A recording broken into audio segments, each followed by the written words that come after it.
Hi there, esteemed audience, and welcome to another episode of Middle Grade Ninja. I'm your host, Rob Kent. As you know, I'm the author of Banneker Bones and the Giant Robot Bees, which is available now as an audiobook, a paperback, and the ebook is free. Yes, free to download whenever you're watching or listening to this, wherever fine ebooks are sold.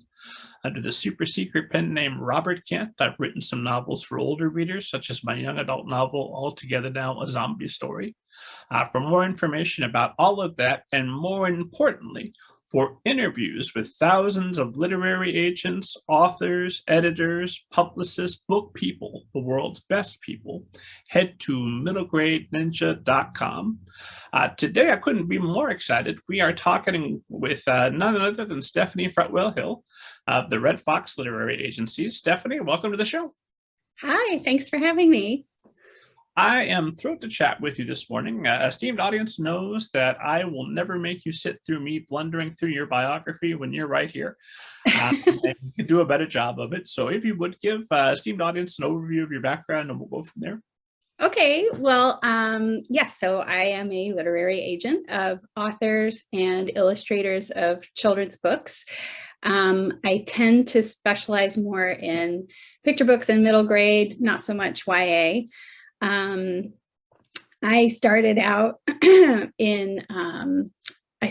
selling foreign language rights at Walker Books in London. That was my first publishing job. And then I did that for about 6 or 7 years. And then eventually I became an editor. I moved home to Atlanta and I worked for Peachtree Publishers, where I was an editor for about 4 years. And then I made the switch to becoming an agent in, it was 2016 when I became an agent. And that's what I've been doing ever since.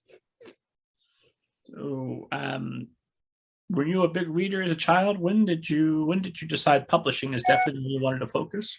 Yeah, I was always a big reader as a kid. I definitely read, especially a lot of really sort of series fiction kind of stuff for kids, like very sort of Babysitter's Club, Sweet Valley Twins kind of stuff. I read tons of that when I was a kid. And so I always enjoyed reading. I didn't really know that I wanted to have a career in publishing until I was a lot older.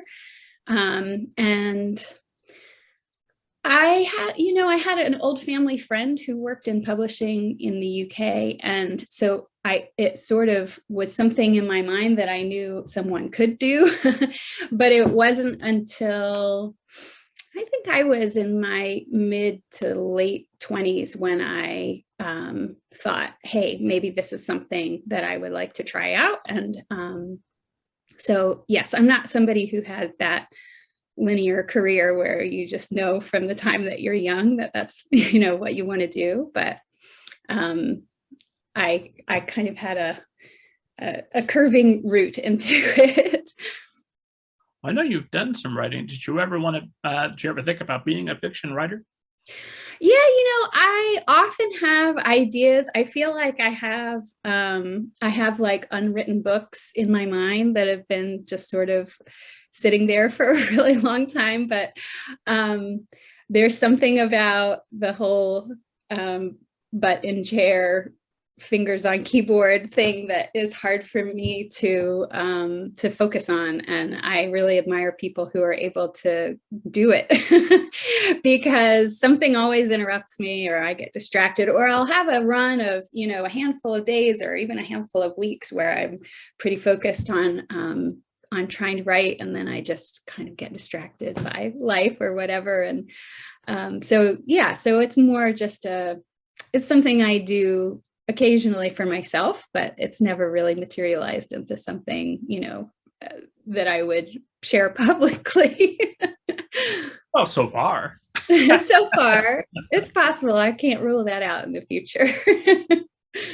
So you're working for Peachtree Publishing in Georgia, and you're an editor with them. And I'm assuming what attracts you to Peachtree Publishers is the huge salary that their editors get coming in. Yes. No, editors sadly do not make a whole lot of money. it's something you do for the love, I think. And also it makes it, it's kind of a position of privilege because it is such an underpaid job, really, that you kind of have to be in a good position to not make very much money and be okay with that. Oh, when did you decide go from I like books to, oh, this is what I want to do for the rest of my life, or at least up until 2022 as we're recording this? Yeah. Well, that's a good question. So I did a handful of odd things after I graduated from college, and one of which was that I taught English in South Korea for 2 years. And when I was there, I think I knew then, like, I need to find my career now. And I knew it wasn't teaching. And like I said, I had this old family friend who worked in publishing. So I kind of had this in the back of my mind, like maybe that would be interesting. So that the fact that I had worked in Korea actually sort of led to my job in London, kind of indirectly, because I was trying to move to England and I didn't have permission to work there.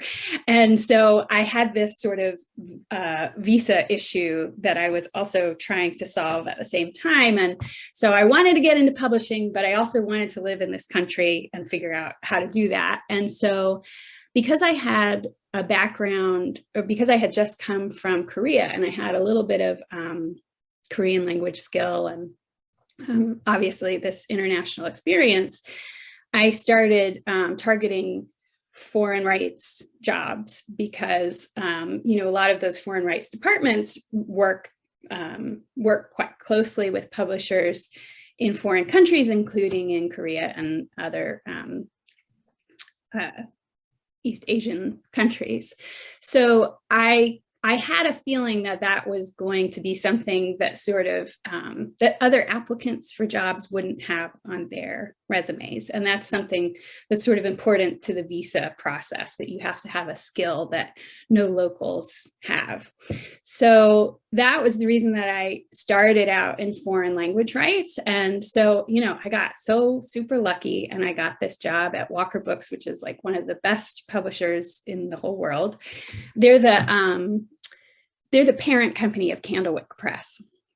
And it was just an amazing place to work. It was a fantastic job. And my job was to go to Frankfurt and Bologna every year and to plan trips to places like Spain or Greece, or, to go visit publishers and get to know them. And so it was a lot of fun. And I was, I don't know, I turned 30 while I was working that job. So I think I started that job, maybe I was 27 or 28. So it was a great time in my life. I was living in Europe and traveling all over and getting paid to do it. And I loved working with books. And then there was an experience that I had there, and it was kind of a convoluted reason that I ended up being the person to do this. But one of the artists that Walker Books worked with for many, many years is Helen Oxenbury.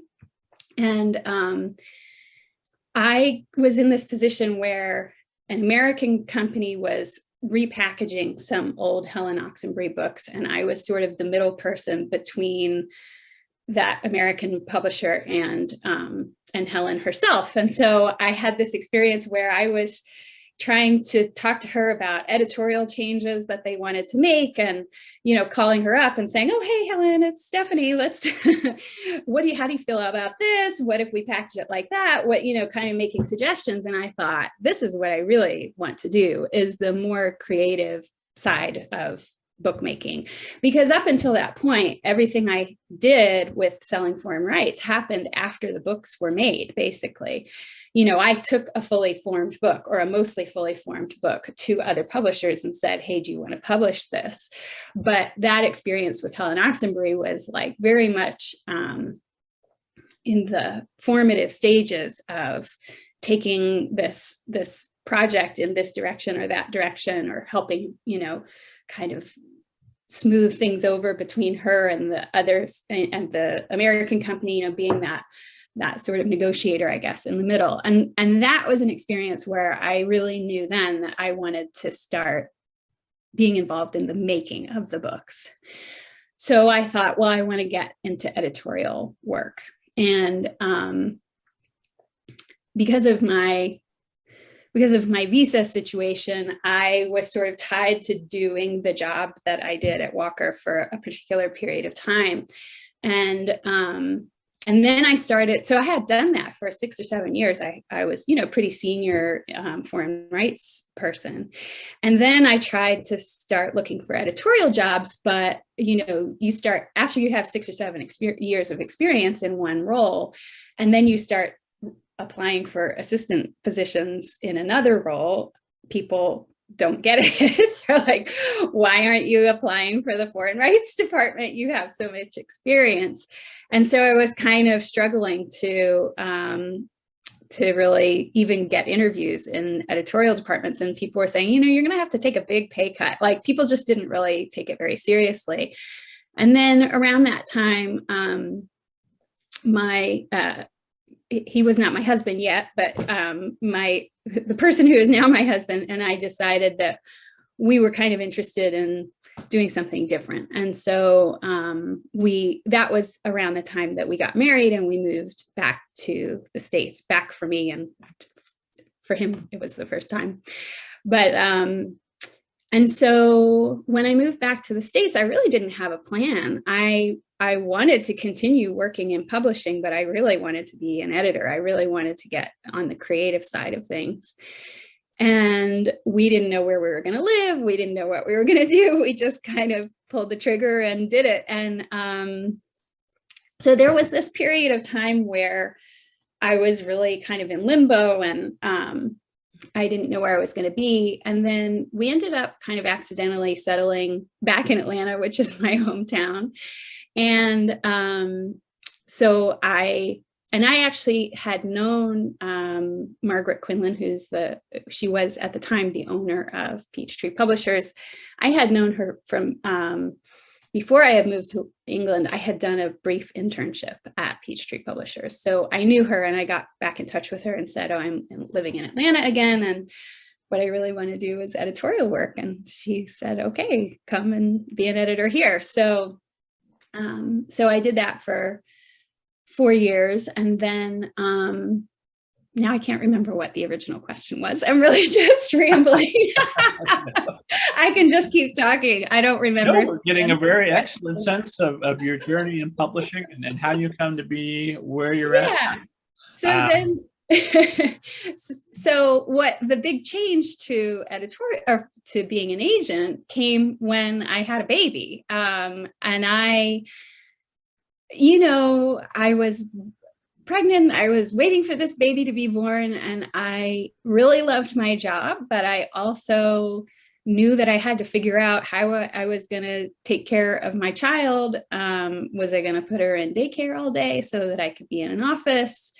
And I really did not,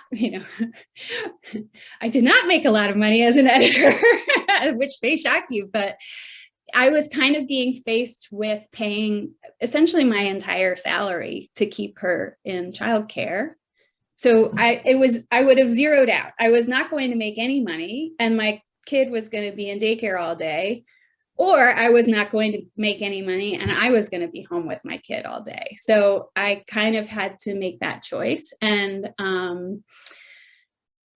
then I thought, well, what if there's something else I could do that keeps me involved in publishing and maybe can grow into something more down the line? And that's when I thought I could maybe become an agent. So I started talking to people who I knew who were agents, one of whom was Karen Grensick, who I had met at a conference at an SCBWI in Atlanta a couple of years before. And she and I had really hit it off and had a great rapport. And I thought, and she's such a kind person. I don't know if you've ever met her, but she just would do anything for you. She's just such a kind person. So I immediately thought of her as someone I could just at least talk to about what it's like to be an agent. How does it work? And so she was somebody I talked to a lot during that time. And as the more we talked, the more it became clear that if I wanted to do it, I could join Red Fox. So that's what I did. I never went back to the office after my first daughter was born. And she was tiny. She was, I don't know, maybe she was 3 months old when we announced that I had joined Red Fox. And so I had her in my lap while I was fielding my inbox. And I didn't have to put her in any kind of childcare for another year and a half or something like that, which was hard to juggle both of those things at the same time. But also as a new agent, I didn't have it takes a long time to sort of build up the momentum of having a full list. I didn't have a full list. I only had a few clients, and my few clients, we were just trying to get their very first deals. So I didn't have like a whole body of books under contract that might have issues that need my attention, that require contract negotiation and all that kind of stuff. It was very much about just reading a lot of manuscripts, a lot of manuscripts, and building a list. And that was something that I could do at any time of day or night.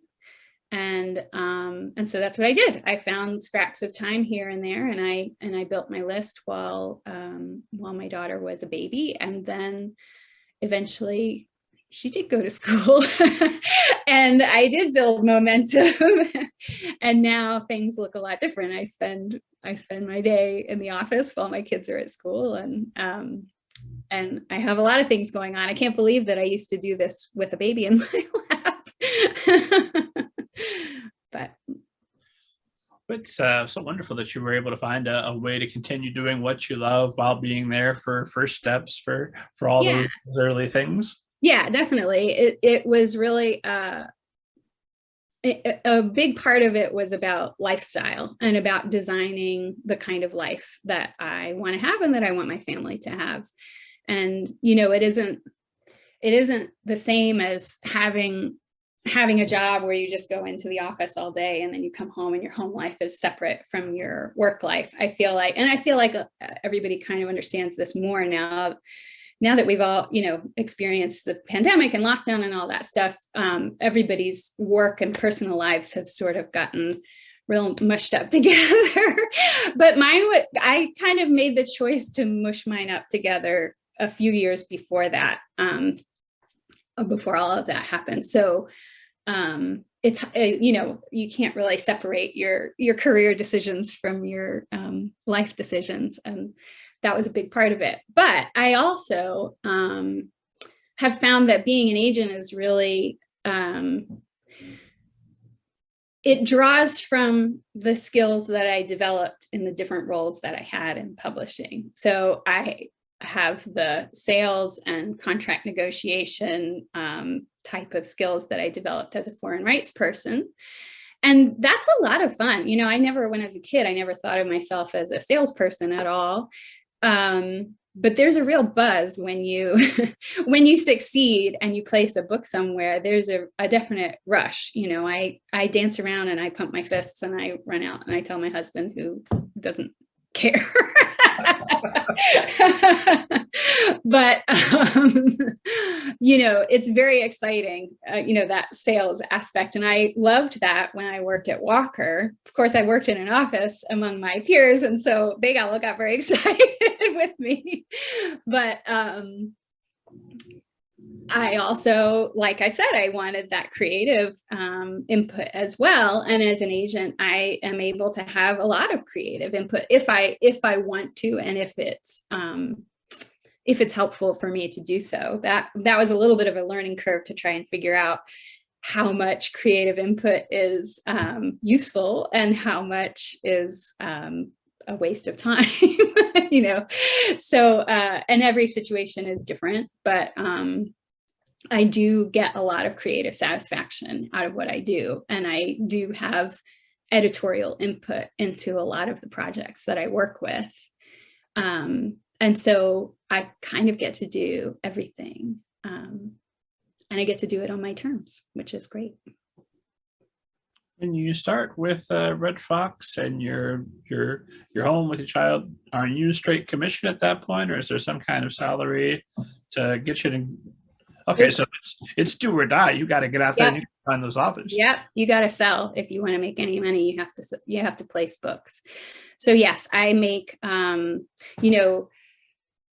author's contract with an agency is for whatever percent, say 15% commission, and then I make a portion of that and the agency makes a portion of that. So but that's it. You got to sell a book if you want to make any money. So that was the other thing, is in the very beginning there was no money. And again, it's a position of privilege to be able to say, guess what, I'm going to take this risk, and for the next couple of years I might not make anything. And in fact, that really is, I remember telling someone that I had heard, another agent that I had heard that it takes about 3 years to start earning a living as an agent.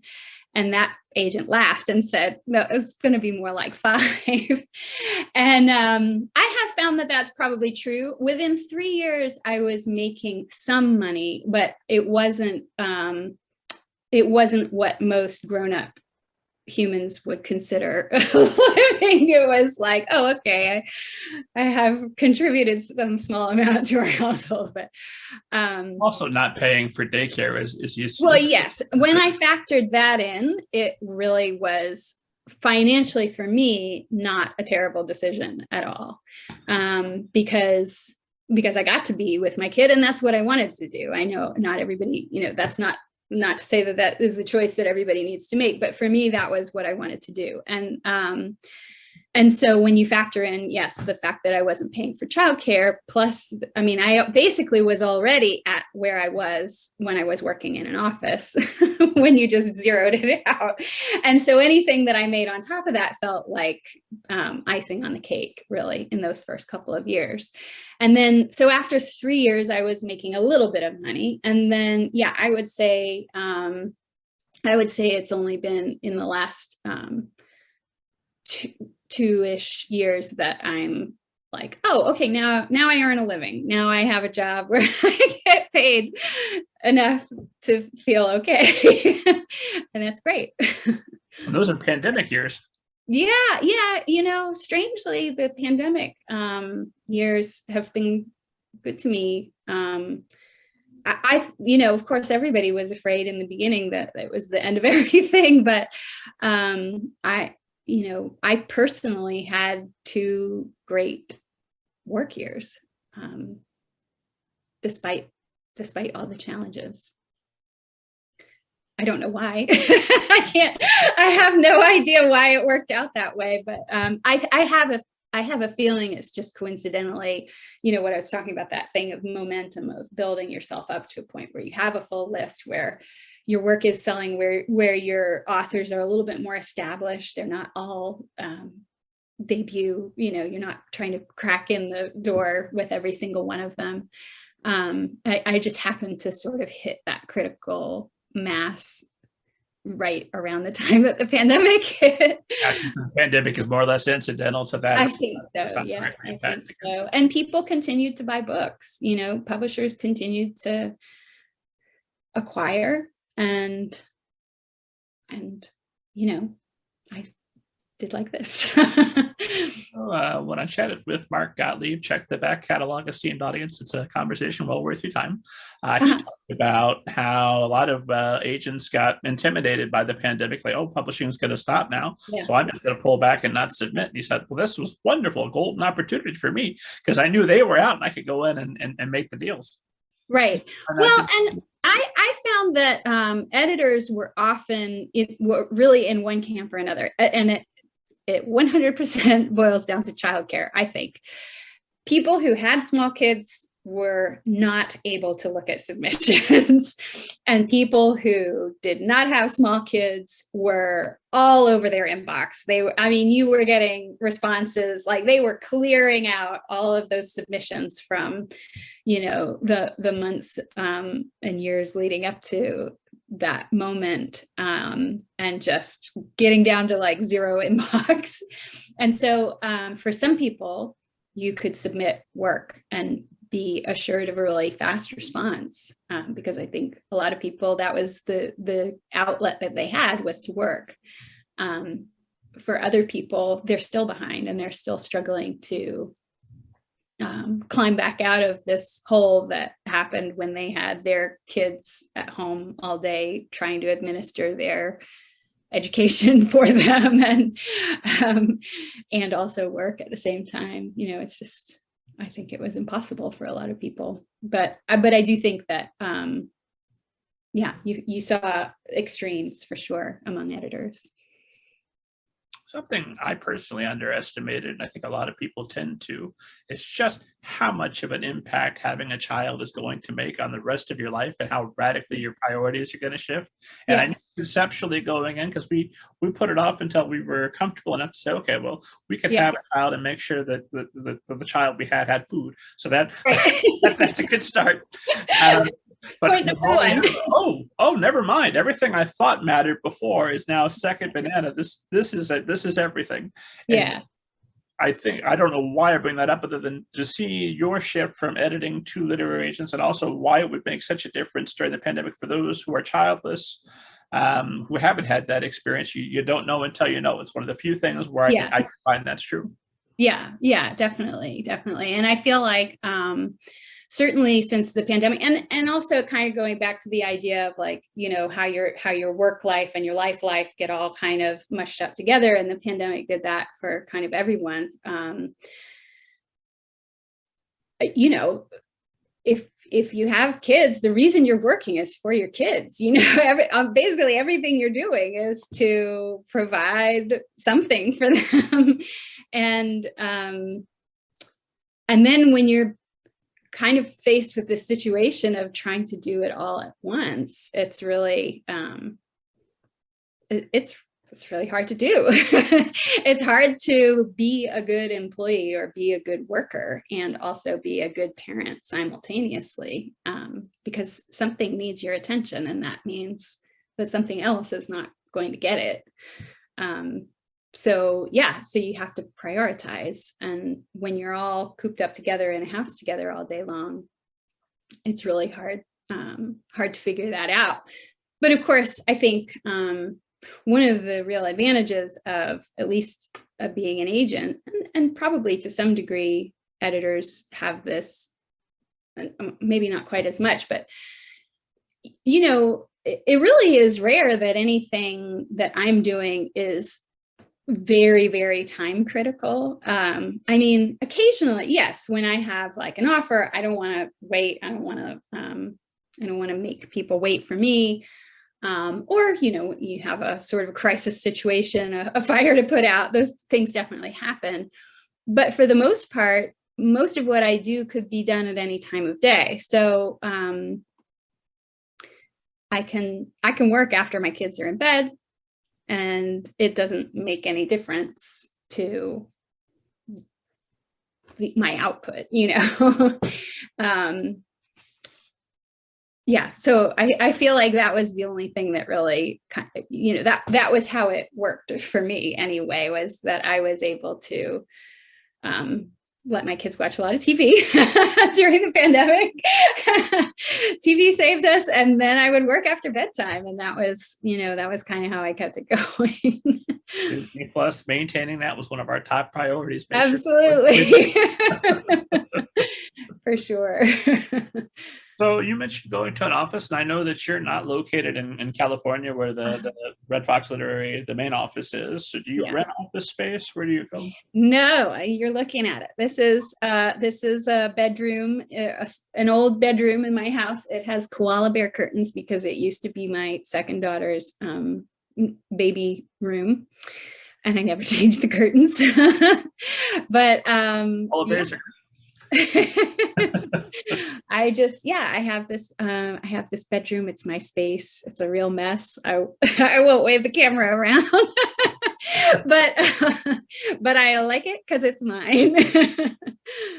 So what does your day look like at this point, now that you are established and your kids are in school? at this They're in point? school. I have a 6-year-old who is in kindergarten, and I have a 4-year-old who is at preschool, and they're there from, well, our morning is all about getting them situated and getting them where they need to be. And then I come up to my office and I sit down and work. Usually first thing in the morning, I've gotten to a point where I've got high volume email every day. So in the morning, I spend a lot of time just answering questions, sort of reacting to my inbox for quite some time, and sort of prioritizing what needs to be done. For some reason, I have to keep a physical handwritten list. That's how I operate. And like a to-do list. I must write it down and I must cross it off. And then periodically, when my list gets too messy, I take out a fresh page and I copy over all the things that haven't been done. So I write it again, and somehow that helps me know what matters or what I need to pay attention to. And so, so I spend most of the morning kind of sorting through my email and deciding what needs my attention today. And then in the last few working hours that I have, I try to focus on the more proactive stuff. So sending out submissions, reading manuscripts, making editorial comments on manuscripts. Sometimes it's really things like just following up, like record keeping. That's a big part of it. I keep a record of everyone I've submitted work to, and then if I haven't heard from them for a certain period of time, then I need to go back and I need to say, hey, have you read this? And so those kinds of record keeping things I'll do in the afternoons. More creative stuff, like or proactive stuff, I guess is the right word for it. And then in the afternoon, my kids come home and I switch it off and I go down and I make dinner and try to clean up the mess and start it all over again. So, out of curiosity, when you're looking to follow up, what's a general rule of thumb for how long you should wait before you follow up, or is there one? Yeah, my current cycle is I give editors about 2 months, and then I follow up with a nudge, and then I maybe give them another like 2 weeks, say, to respond to that. And then I follow up with a second nudge. And if I don't hear anything, then when I follow up with that second nudge, I move that submission into another section of my record keeping spreadsheet that is basically like rejections or lack of response. And then I just kind of consider that submission to be dead at that point, because some editors will never get back to you. That's just, people have different ways of operating, and some editors you won't hear back from. So I don't want to hang around forever thinking that this thing is going to happen. So I just move it over. We consider that a no, and we move on. In general, the cycle kind of runs about 2 to 3 months, and then it's time to submit again. Anybody who's listening to us, if they're waiting to hear from you on a submission, should they assume about 2 months is a good time? Submissions to me. That's a good question. I would love to say yes, 2 months is what I would do. I'm not super consistent about it. And in general, I'm usually closed to submissions because I don't like to keep people waiting. And I know that my bandwidth is very, very narrow right now for taking on new clients. And so, but people who have been to conferences where I've spoken have an invitation to submit. And yeah, I would say 2 months. If they haven't heard from me in 2 months, it's appropriate, certainly appropriate to say, hey, have you read this? And that's a query, or that's if they actually sent pages? Yeah, that would be if they've actually sent pages, yeah. Gotcha. How, now that you are established and you've got your client list, how actively are you looking for new clients? Well, good clients have a way of popping up, even when they're like mushrooms, it's real hard. And especially when you love to read, and when you read something that is really exciting, it's very hard to say no. So I'm always kind of looking for a reason to say no, because my list is pretty full right now. I kind of judge that. I say it goes in waves, really, where I'll have several weeks or a month or so where I feel like I'm just drowning and I'm just struggling to even respond to my current clients in a timely way, or in the way that I would like to anyway. And I just feel like I'm like constantly like this. And in those moments, I mean, I would have to just be absolutely blown away by something new to commit to taking on more work during those moments. But then it's funny, because all of a sudden things will even out and I'll be like, oh, I'm kind of on top of my to-do list. Wonder what's come in the submission inbox.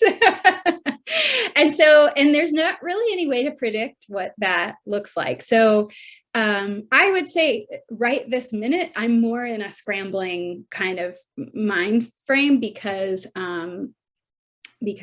2 weeks ago was my kids' spring break and we went to the beach for a week. And so I am like, that has a knock-on effect on me for sometimes a month or more after I take a break. I feel like I'm a little bit out of control and I'm a little bit trying to get back on top of things. And then all of a sudden I'll find myself back on top of things, and I might start poking around in my submissions inbox and see what's in there. So I do take on new clients, but I try not to do it too often. That's my current mode. Well, since you're in that mode right now, I appreciate all the more you're making time to talk with us today. Yeah, no problem. So, I mean, do you check your inbox on a regular basis, or it literally just has to be, I've done everything else that has to be done, now I've got time for this? Yeah, it gets knocked to the lower portion of my list pretty often, because in my mind, if I have an offer that I need to negotiate, or if I have money that's come in that needs to be, allocated, or, the internal paperwork that we do to make sure that people are getting paid their money, or if there's an issue that an author is having currently with an editor that needs me to step in, those to me are things that cannot wait. Somebody saying, hey, will you represent me? I mean, it's great and it's wonderful that people come to me. I love that. But also, I cannot prioritize someone that I don't work with yet over the people that I have already committed to. So yes, there are times when my time is absolutely being filled by the people I have already made promises to, and I must prioritize those. And so, yeah, I don't look at my submissions inbox every single day. I would say maybe every other week I'll go in and I'll clear it out. But it's something that I have to get through all of the urgent stuff before I can get to that.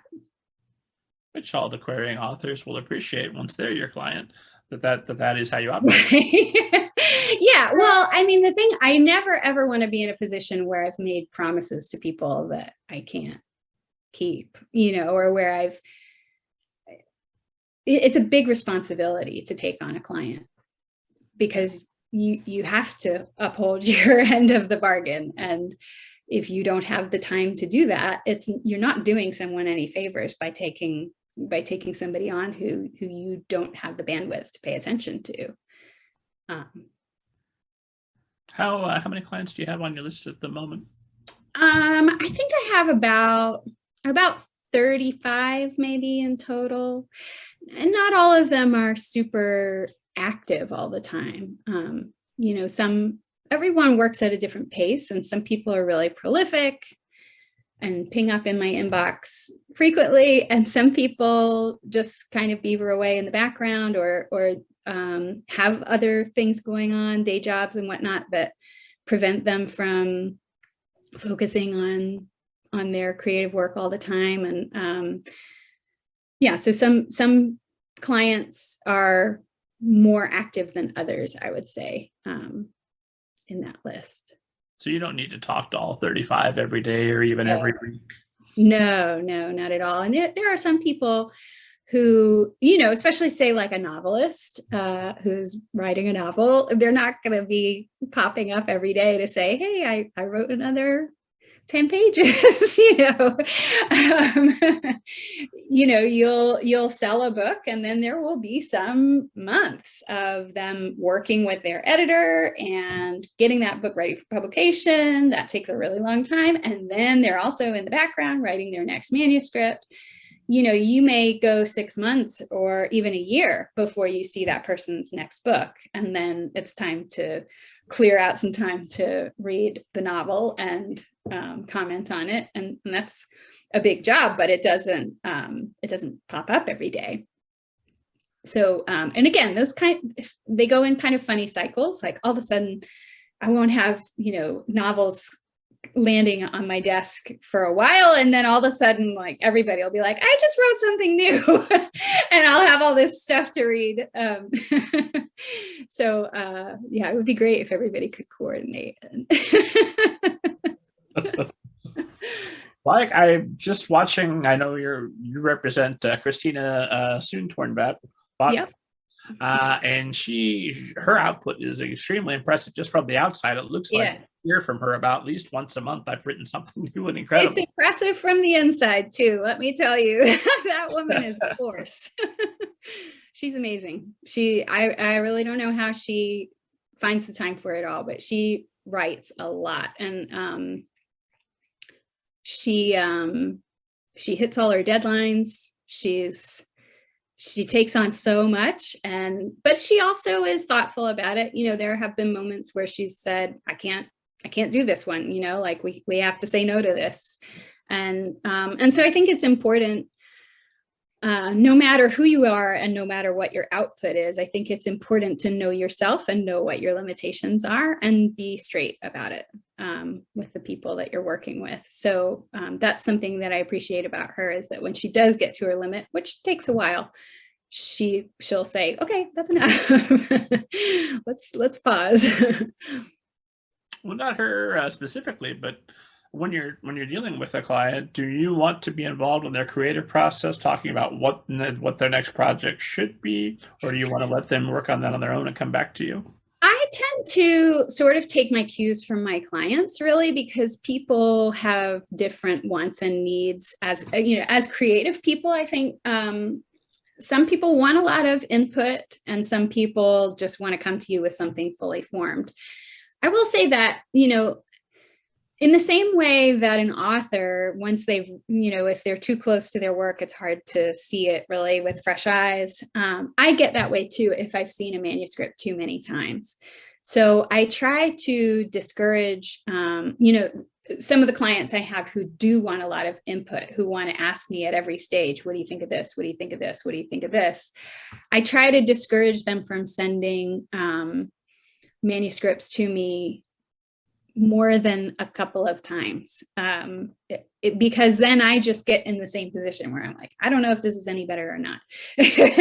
And so I would prefer to keep myself a little bit fresh. I would prefer my clients to do more of that nitty gritty work with their critique groups, and then come to me when they think, you know, so a lot of times I do have people who will say, I have these 5 ideas in mind. Which ones do you think have the most potential? And I do enjoy, and I think it's productive to give that guidance sometimes, because then you can be putting your effort into the right or the projects that feel like they have the most potential to sell, you know. And then I want them to go away and do all that work with their critique groups and everything, and then come back to me when they really think they have a polished something. And then I might make some comments and ask them to make some changes and read it again, maybe once, maybe twice, but at that point I would hope that it would be ready to send out to editors, because at that point my ability to see it clearly starts to decline. It doesn't always happen that way. Once you've gone through a manuscript and provided your input editorial, and then you get some joker editor who has different ideas, does that become personal for you at all, or is it just no, because my role, and this is I think I made a reference earlier to kind of trying to figure out how much editorial input I should or shouldn't have as an editor, and how that's different as an agent, and how that's different from the input that I had as an editor. You know, there was a learning curve when I first started, because I was approaching it with an editorial mindset of like, we need to get in there and decide, is it this word or that word? What I'm doing as an agent is much more developmental and much less technical in terms of edits, because every editor is going to have their own opinion about flow and sentence structure and technical, conventions. Every house has their own house style, and I can't know what all of those things are. So, and that's not my job anyway, to polish it for publication. My job is to help identify any really big issues that I think editors will object to, or that will scare editors off, and work out those broad issues. So things like, is the pace right? Is the opening engaging? Do I believe the main character? Is this a convincing kid or not? Did I believe the ending made sense, or was this part a little bit too convenient that this character popped up coincidentally, or something like that? So I'm looking at really broad developmental, sort of like the big brush strokes, and trying to get those in a shape where any editor who sees the project is going to think, oh, I love this, and my job is manageable. I don't want anyone to read it and think, oh, I love this, but that whole ending just didn't ring true. Next. So so it's a sort of a different editorial role. So I try not to take people down a rabbit hole of my personal style, I guess would be the right word, because I know that, because the point is to find an editor. The point is to find an editor who is going to do all that. And so I'm just making sure that there are no glaring errors. There are no big reasons to say no to the project. There was someone, and this is so embarrassing, I think it was Elizabeth Law, but I'm not 100%, but we'll go ahead and we'll give her credit, who talked about when you submit something to an editor, you want to leave just enough meat on there that there's something for them to do. Yeah, and probably, I bet different editors are in different positions, right? So for some people, yes, they do want to put their mark on it, but also, some editors are also like the editorial director of their department, and they have a lot of administrative duties, and they're hiring people for their departments, and they're, talking to the board about this and that. And that's, that's a huge part of their job. And being able to edit something is like this very small portion of the time that they have during the day. And so they may not be in a position to like overhaul a book. So some people, some editors may want to spend their time doing that, but that's not the luxury that they have. So I think editors do want to feel like they're doing something to the work, but also more and more, I think people are overloaded, and they don't always have the time to do that. So a lot of times they're really looking for something pretty fully formed. They don't want to have to go back and do that really fundamental kind of developmental stuff. They want to kind of really get in and just kind of say, oh, okay, this paragraph, let's work on on a much more technical level than these kind of big broad ideas. All that broad stuff has to be in place really before they're going to be able to convince their acquisitions teams to take a project on anyway. I think when a book goes to acquisitions, most of the time for most companies, that means a big room full of editors, but also like publicists and marketing people and salespeople and accounts people, and they don't all have an editorial eye. And so if a book isn't reading right to the people whose job who have other jobs besides analyzing the text, it can fail to make it past the committee. So you want to make sure that the shape of the book is in place before it gets to that stage, which is another reason that I think a lot of editors these days will ask for pre-acquisitions editorial work. That happens pretty often. I find that editors will say, oh, I really like this, but I have some comments before I can show it to my team. And then, of course, you don't know if that's going to result in an offer or not, but you kind of, my policy is to follow every lead to its natural conclusion. Well, not theoretically, in practice, I imagine one of the reasons an editor might want to prioritize a submission from Stephanie Fretwell-Hill is because they know that you've already gone through with your years of editorial experience. You've already done at least the basics. You're not going to send them something that's not indeed publishable and not ideally suited for them, right? Right, and that's that is a big part of what any agent really has to do over the course of many years, I guess, is to develop, you develop a rapport with those editors who know that if you're sending them something, it's going to be of a particular quality. That's not to say that everything that comes out of my inbox is perfect, but that,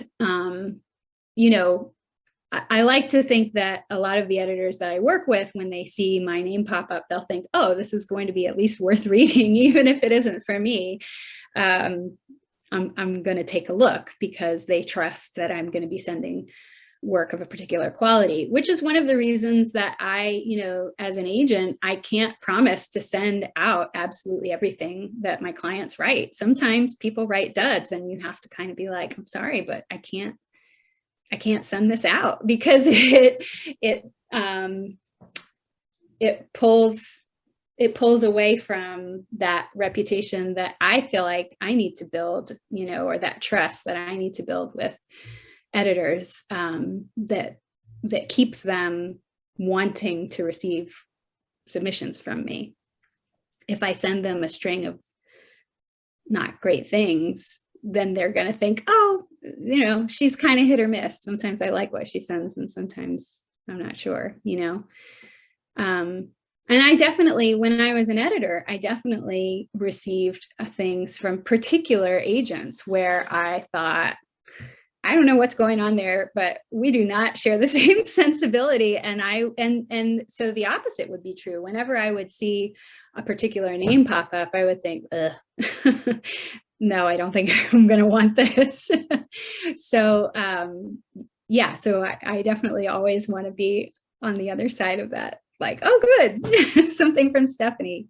You don't want to jeopardize the integrity of all your clients to humor the whim of one. Exactly. And ultimately, it's not a good use of anyone's time. If I really deep down in my gut feel that this is not going to sell, it is not worth my time and it's not worth my client's time for me to pretend like it might.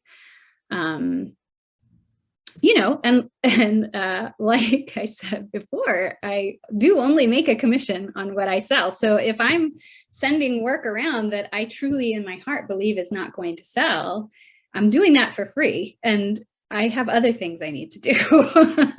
So, yeah, so it's not a great way to operate, and it's hard. You're friendly with your clients and you have a good relationship, and it's hard to disappoint people. Nobody wants to hear you say, I'm not into this. That your client has worked really hard on writing something, and it's uncomfortable to say, I'm sorry, it's just not up to snuff. But sometimes you have to do that. Well, I would think that would be better to hear that from your agent up front rather than from 1-star reviews on down the road. Or exactly. Exactly. Or more realistically, just years and years and years of knocking on doors and never ending up with a publication deal. At which point you can say, well, what did your critique partners say? That they let you send me this? Right. Yeah, maybe you need a new critique group. Well, something I've been asking everybody published about is we've had some high-profile exits in terms of editorial assistants and other folks who've left their publishing houses and been very vocal about reasons why on Twitter. Elsewhere. And we know that the turnover has been a little bit high in publishing, but it's been high everywhere because, we're coming out of a pandemic and people are reprioritizing what matters to them. In that environment, between that and consolidation of publishing, and couple that with the fact that you're not in New York, how are you able to maintain relationships with houses and maintain a relationship with individual editors if that turnover is remaining high without giving away your secret sauce, of course? Well, I would say, yes, turnover is high, and yes, consolidations are happening all the time, and that sort of changes the landscape. But I do feel that, I've been working in publishing now for 18 years, and there's always a revolving door of characters in different publishing houses, and they're always moving here and moving there and changing careers and new people coming in, and that is just part of it. And keeping up with who is where and when and what they want is a huge part of the job of being an agent, and it's a huge part of what we as an agency or any agency does, is we share those resources with each other. So we keep a lot of records about who is where and when and why and what they do and do not want. We have, that's sort of the power of being in a group of agents, is that you can share all that resource with each other. And so, yeah, you just have to stay on top of it all the time. It's something we do daily. We talk about who is where, and we update our records all the time. And not being in New York, I have never found that to be a disadvantage, really. I feel like ultimately editors want really good work, and they don't care if they have had lunch with you or if they haven't had lunch with you. That's not really, they're not buying manuscripts because they're friends with the agent. Now, being friends with the agent is helpful because you're able to sometimes have slightly more casual conversations, I think, about manuscripts that you probably couldn't have with someone you didn't know very well. So an editor who I know really well, if they say they reject a manuscript and say, oh no, this one's not for me, if I know them really well, I can ask for more information, or I could call them and say, get kind of a more straight response of like, oh, well, what was it that bothered you? Or I could even show them something that isn't fully formed yet and say, this probably still needs some work, but I just wanted to gauge your reaction. I might be able to do that with an editor who I have a really good relationship with, but if it's the first time I've ever met the editor, I'm not going to ask them for those kinds of favors. And so it's a little bit more cold, I guess, when you don't know the editor as well. But ultimately, they just want to find manuscripts that they love, and they it doesn't matter if it's coming from me or somebody else. If they love the manuscript, they will want to work on it. So I think for me, the main thing is just maintaining a list of high quality and always, always, always being kind and professional with everyone that I encounter. And eventually, yes, there are people who you just find over time that you've had a long relationship with. It just happens naturally. And in some cases, the people that I've had long relationships with, you know, date back to when I was still an editor and they were like an assistant at such and such. And then you just happen to stay in touch, and now they're at this place and you're at this place, and now they're the editorial director of such and such. It just happens that your careers are sort of maturing at the same rate. And then you have, you know, a nice rapport with someone. And then if that person moves to another house, that relationship moves to the other house. You don't lose the relationship because they've taken a different role. And I, you know, sometimes people pop up that I knew way back from my Walker London days, and that's always kind of interesting. But yeah, you stay in an industry long enough, and people will start to become. You'll have relationships with people for sure. This is another reason it's crucial not to be a jerk, because that will definitely. Yes, not being a jerk, I would say, is like the number one goal all the time, and it should be for everyone. And I love that move. Let me gauge your interest in a submission or interest in a manuscript, because it's not an official submission, and you know whether or not they might be interested, and you get the feedback. Look at that. That's a next level agent thing right there. That's yeah. Or sometimes I could even ask, you know, say I haven't even acquired a client yet. If I had something that I was sort of on the fence about, I could ask a few of my editor friends, like, are you seeing a lot of things like this? You know, I might decide whether or not that's something that I want to take on, if you know, or if I hear like, yeah, we've really had a lot of those lately, then I might decide to pass on something. And I want to make sure before I forget that we definitely talk a little bit about Red Fox Literary. So I always want to give an agent opportunity to tell us of all the agencies out there that the esteemed audience could be submitting to. Why is Red Fox Literary the one that they should have high on their prioritized list of agencies? Okay, well, Red Fox, one of the reasons that I was really attracted to Red Fox as an agent is because it is small, it is personal, it is full of very kind people who really want the best outcomes for everyone involved. That's always the priority. I think that some people are probably attracted to a really big New York agency in a big shiny building, you know, that kind of thing. And some of those bigger agencies have a lot of resources at their disposal.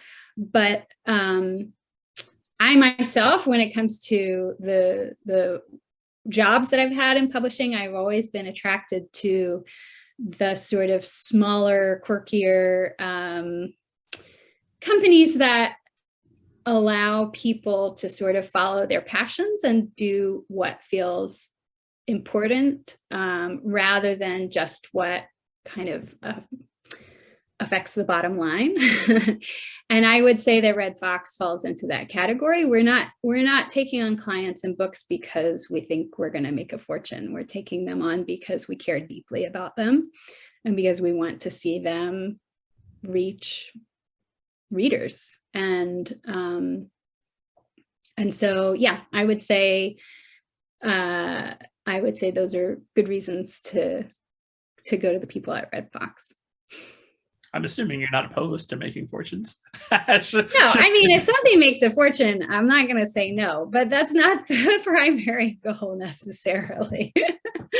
Does Red Fox, do you negotiate? I'm assuming you've got some sort of hand, or you're keeping up with what's going on with the foreign rights. Are you doing film and television? What other rights aside from? Yeah, so we have a foreign rights agency in London who handles our list. And when it comes to film, we have, a handful of our own contacts, but ultimately, I think if something has really genuine sort of film potential, we would often try to find a film sub-agent to handle those sales.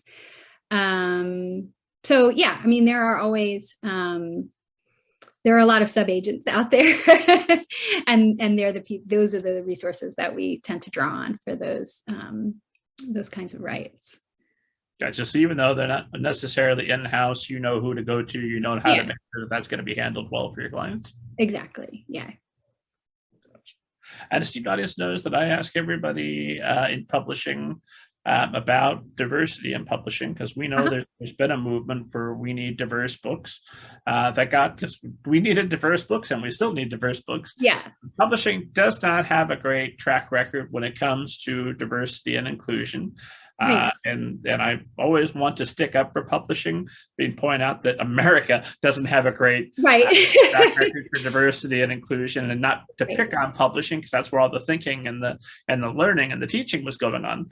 Right. But I'm talking to publishing. I want to see where we're at, what we're doing. So what are you seeing overall for publishing, increasing diversity, and what is Red Fox Literary doing to increase diversity in traditional publishing?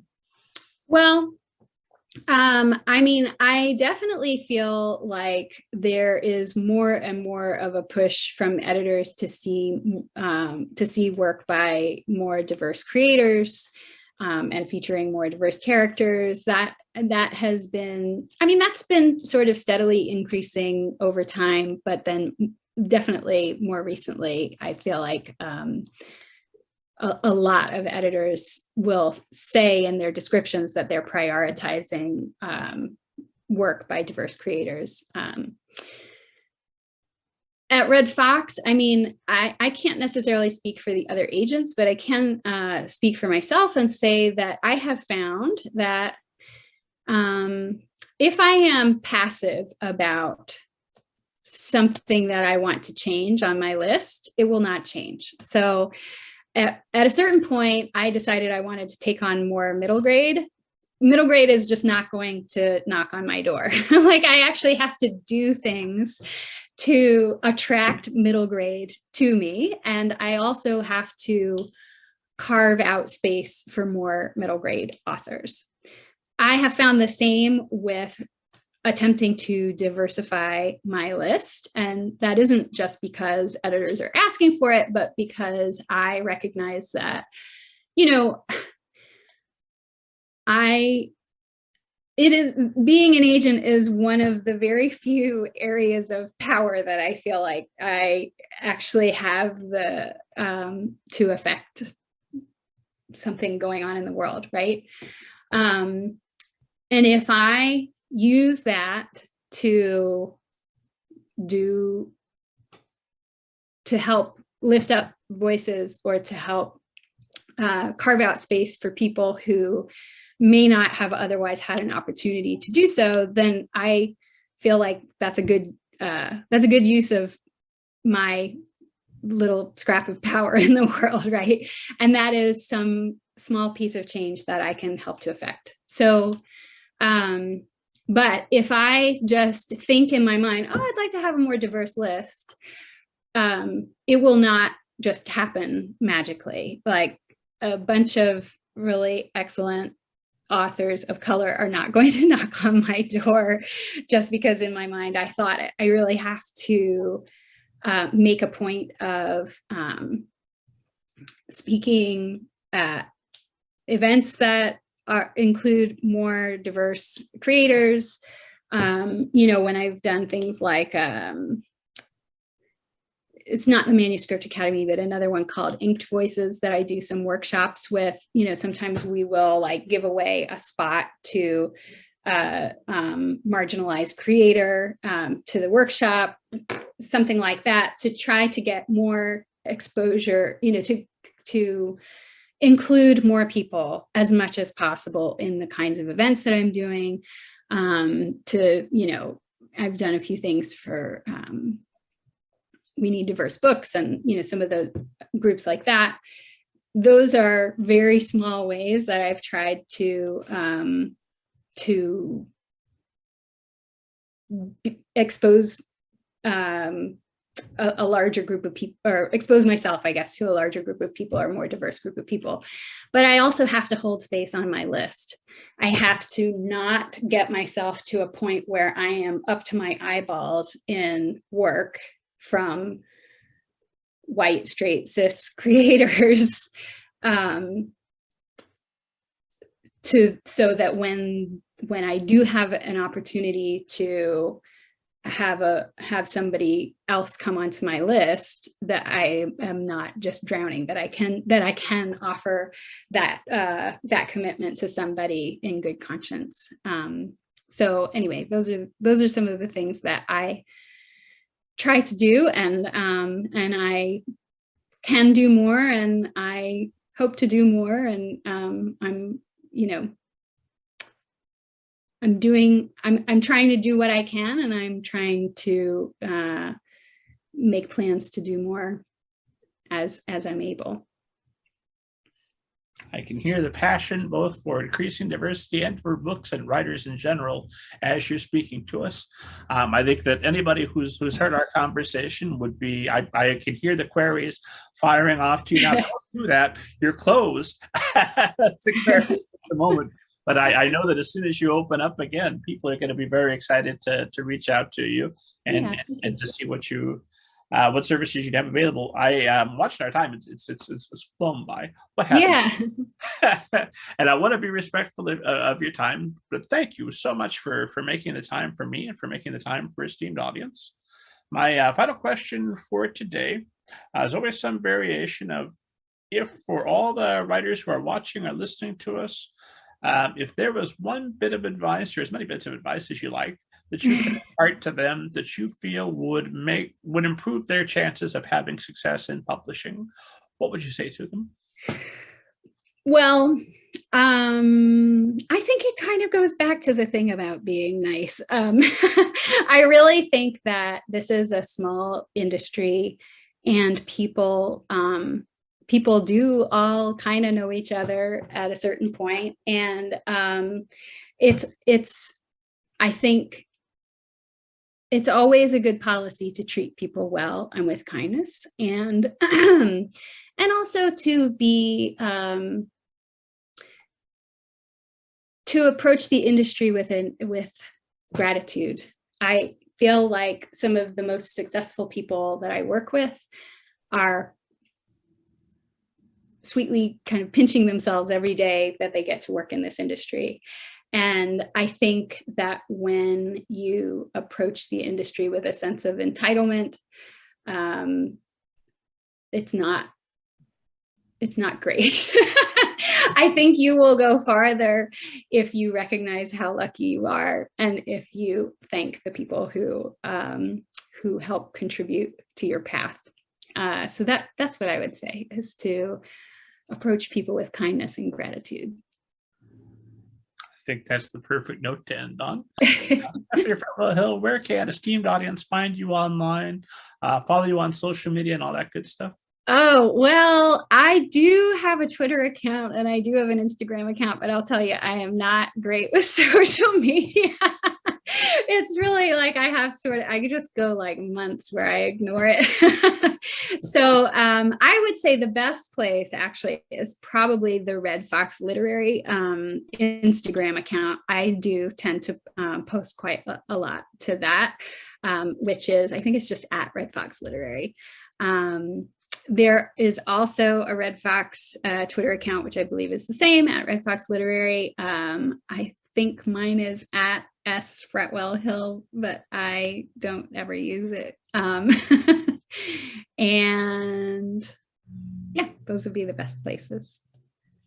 Just occurred to me, esteemed audience is screaming at me because I forgot a question that I ask every guest whoever comes on the show. We were so busy talking about books and practical matters, I forgot to ask, have you ever seen a flying saucer and or a ghost? That was close. Oh. No, I don't think I've ever seen either of those things. I just needed to be on the record that I didn't give you a pass on that. I think if I did see either of those things, I would probably think it was something else. Fair enough. Thank you again for being such a tremendous guest and for making the time today. Esteemed audience, as always, for interviews, including a 7-question interview with our guest, Stephanie Fretwell-Hill, and other literary agents, authors, editors, the world's best people, head to middlegradeninja.com. Download your free copy of Banneker Bones and the Giant Robot Bees. It will change your life. And God willing, when I'm alive, I'll see you next week.